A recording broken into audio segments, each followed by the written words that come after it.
এখানে আমি আলু দিয়ে পায়রার মাংস রান্না করলাম। কীভাবে রান্না করব দেখো। আসসালামু আলাইকুম। আজকে আমি পায়রা রান্না করব। দেখো পায়রার মাংস খেলে কী কী উপকার হয় আজকে আমি বলবো, ঠিক আছে? তো এবার আমি বেছে পরিষ্কার করে নেব। এখানে আমি আলু নিয়েছি, আলু কেটে পরিষ্কার করে নিয়েছি। পায়রাটাকে পরিষ্কার করে কেটে ধুয়ে পরিষ্কার করে নিয়েছি। এখানে আমি পেঁয়াজ আর রসুন এগুলো দিয়ে রান্না করবো আজকে। আমি বাটা মশলা ব্যবহার করব না। কড়াইটা গ্যাসে চাপিয়ে দিলাম।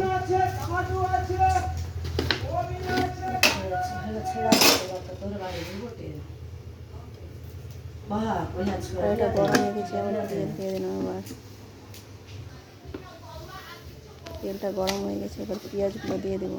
পেঁয়াজগুলো দিব না, এখানে আলুগুলো আগে ঢুকে দেবো।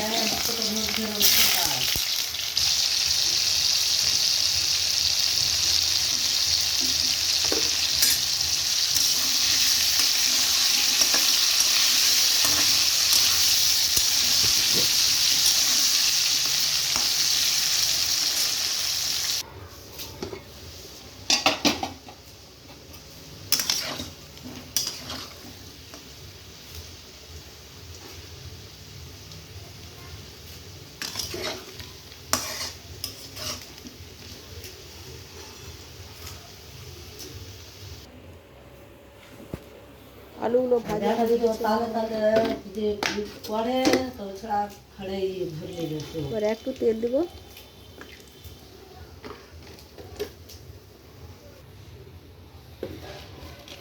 তেলটা গরম হয়ে গেছে, এবার পেঁয়াজ রসুন দিয়ে দেবো। পেঁয়াজ রসুনটাকে আমি গলিয়ে নেব। পায়রার মাংস খেলে কী উপকার আছে আজকে বলবো আমি। কারণ পায়রার মাংস খেলে কিডনিতে যদি পাথর হয়ে যায় কি না, আদাটা আমি কিন্তু থেতো করে দেবো। আদাটা থেতো করা হয়ে গেছে, এবার আমি পেঁয়াজে আদাটা দিয়ে দিলাম। দিয়ে এবার ভেজে আর একটু জল দিয়ে গলিয়ে নেব। কিডনিতে যদি পাথর থাকে, পায়রার মাংস খেতে কিন্তু পাথর গলতে সাহায্য করে।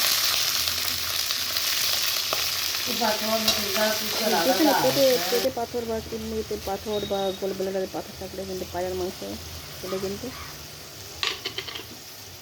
পাথরকে গলিয়ে দেয়। এখানে আমি লবণ, জিরে গুঁড়ো, ধনে গুঁড়ো দিয়ে দিচ্ছি, লঙ্কা গুঁড়ো,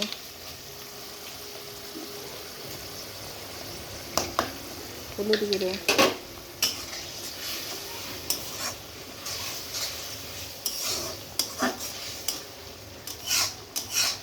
দিয়ে একটু কষিয়ে নিয়ে। পায়রা মাংসতে এত উপকার আছে বলার কথা না।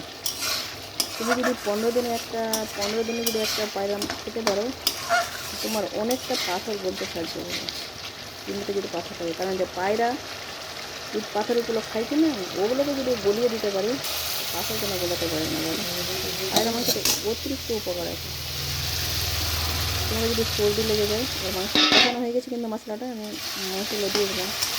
তোমার যদি সর্দি লেগে যায়, তুমি পায়রা মাংস রান্না করে তুমি ঝোলটা খাও, তোমার সর্দি কিন্তু ভালো হয়ে যাবে।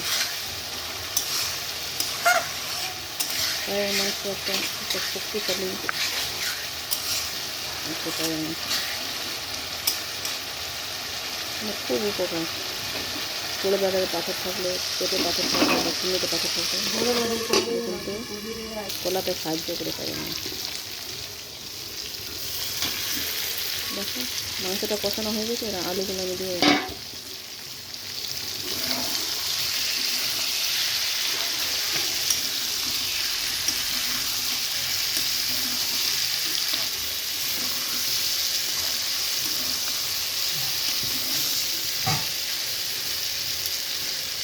তুমি পায়রাটা এইভাবে আলু দিয়ে খেতে পারো, এমনি খেতে রান্না করে খেতে পারো। আজকে আমি আলু দিয়ে রান্না করবো। আলু দিয়ে খেতে কিন্তু খুব ভালো লাগে। যেমন চিকেন রান্না করলে চিকেনে আলু দিয়ে রান্না করো, খুব সুন্দর লাগে খেতে। কিন্তু পায়রার মধ্যে কিন্তু আলু দিয়ে রান্না ভালো লাগে। এর আগে অনেকবার রান্না করেছি আমি আলু দিয়ে, খেতে খুব ভালো লেগেছে। আজকে আমি আলু দিয়ে রান্না করবো।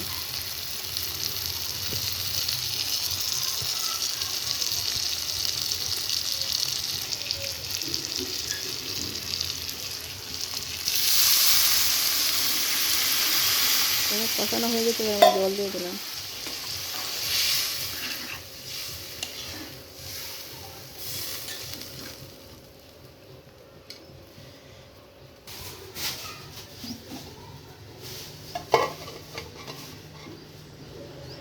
এবার ঢেকে দেবো।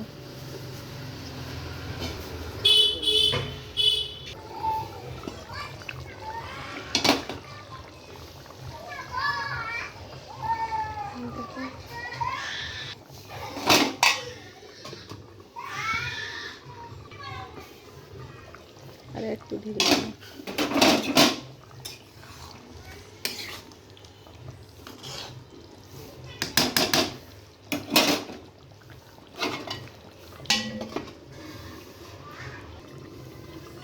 আর একটু 1 মিনিটের জন্য ঢেকে দেবো, ঝোলটা একটু গাঢ় করবো।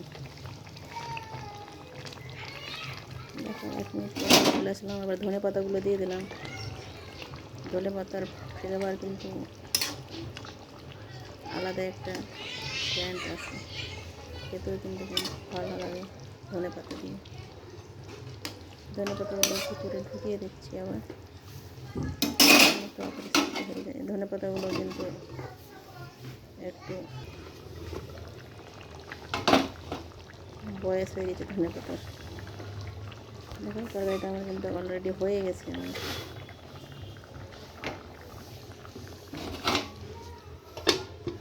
গ্যাসটাকে অফ করে দেবো। এবার ঢেকে দিলাম 1 মিনিটের জন্য দমে। আর দেখেন এখানে কিন্তু জানালার যে শিকগুলো আছে কি না, ওগুলোর একটা ছায়া আসছে। দেখেন কীরকম লাগছে তরকারিটা। এভাবে রান্না করে দেখেন। এখানে ভিডিওটা শেষ করলাম। আল্লাহ হাফেজ।